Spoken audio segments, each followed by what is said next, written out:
Welcome back, Sunrise. We're talking now football. But of course. There was no we couldn't have good. I mean, Mr. Lee just started by saying, let's calm the studio and talk about how we're going to win this game later today.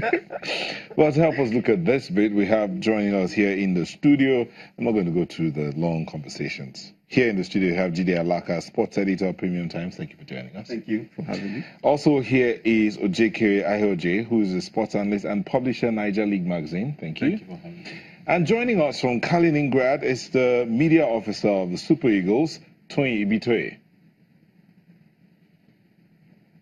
Hello, Tony. Okay, he'll join. Yes, I can hear you. Oh, okay. You're looking. Hi. You're looking refreshed. So, Tony, let's start with you. It's not a couple of hours to that game. What's it like in camp right now? Camp is very relaxed.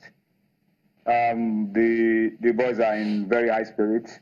We are very positive. We've done a lot of hard work. The coaches have done a lot of work.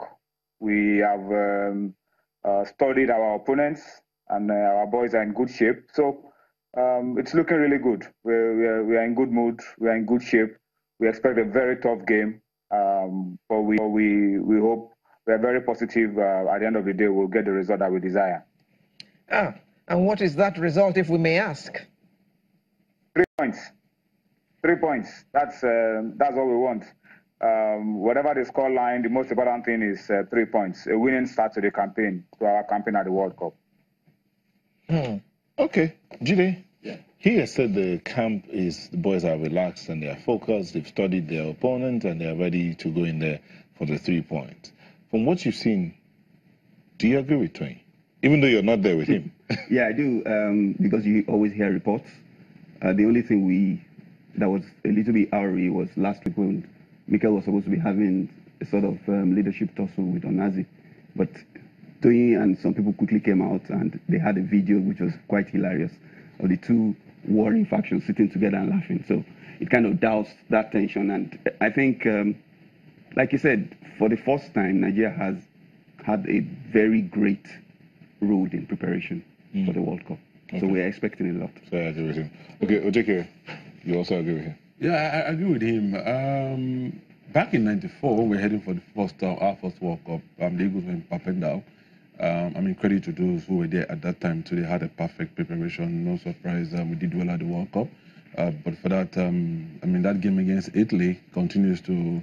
We keep watching it every other time. So coming back to this one again, I think they've also done well in terms of preparation, friendly matches played. So it's now for the guys to perform, and I think it's going to go well. Okay. Jide, I watched Segun Odegbami's interview. Was it yesterday or 2 days ago? And he said that this was the team for 2023. 22, okay. That it's a young team and they're just being groomed. That if they won this first match today, we should celebrate them. Very, very true. Being someone who has played the game, and he just mentioned Papendal. Segun Odegbami was the camp, team manager for that team in '94. We have the youngest team in Russia.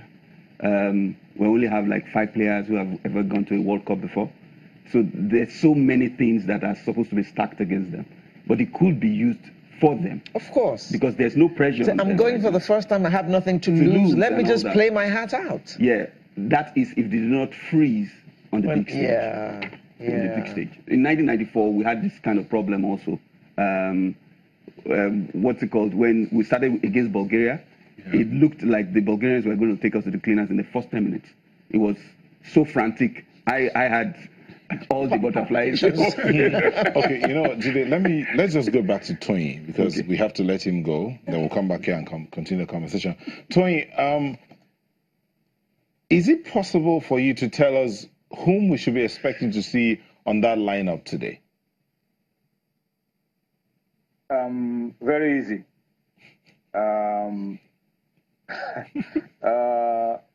11 Nigerians to start the game. That's not fair. No, but on a more serious note, the coach is keeping his list to his chest. Officially, an hour to the game, we would know how we're starting the game. But as I've always told all those who've asked about the starting lineup, I always tell them the fight for shirt is so tough now. Nobody's guaranteed the starting lineup. Although I know the coach already has his mind made up on how he wants us to play, but it's very difficult to pick out who is starting and who is not starting. But I know for sure that Mikel Obi, the captain of the team, will lead out his boys. How the other players will line out, I can't tell you exactly now. Okay. Now, Toy, we didn't do well the tail end of our friendlies. What have we learned from those friendlies, and are we likely to take that to heart as we go out to play Croatia today?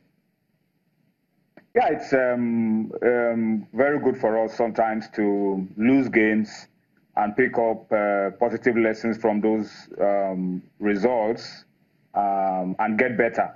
If you remember, after we lost to the Czech Republic, which was unexpected, we thought we were going to win that comfortably in spite of the terrible conditions around the game. It was raining heavily.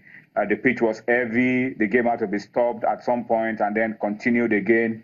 So we were not happy we lost the game. And Coach Genotro addressed the team, the officials and the players, and he says, let this loss produce positive anger in you. And after that loss, we went back to work, intensive sessions at our camp in Austria, and then moving to our team-based camp in Ibitoye, Russia. A lot of intensive work, a lot of tactical work. And the team is a lot better now. The players are a lot fitter now. And unlike in the friendly games where the coach was trying out different styles, different formations, different tactical strategies, because according to him, in our group, we have 3 teams with 3 different styles of football. There's the direct play of Iceland, there is the technical play of Croatia, and then there is the South American flair of Argentina with the power and the athleticism of their players. So we have to be able to adjust to any of these styles during the World Cup, and that was why the coach was trying out different styles to see which player would fit in better in which style, which position. And I think he saw what he wanted to see.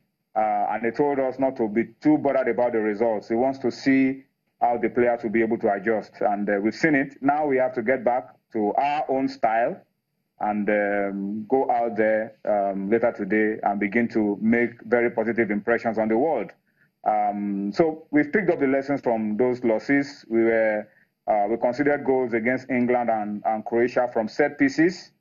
So definitely we've worked on that to be better with defending crosses and set pieces. Croatia have big players, physical players who could get to the end of crosses. So we'll work on it and ensure we're able to correct that flaw and not be vulnerable at set pieces. So there are a lot of positive lessons that we've picked up that I believe will help us today.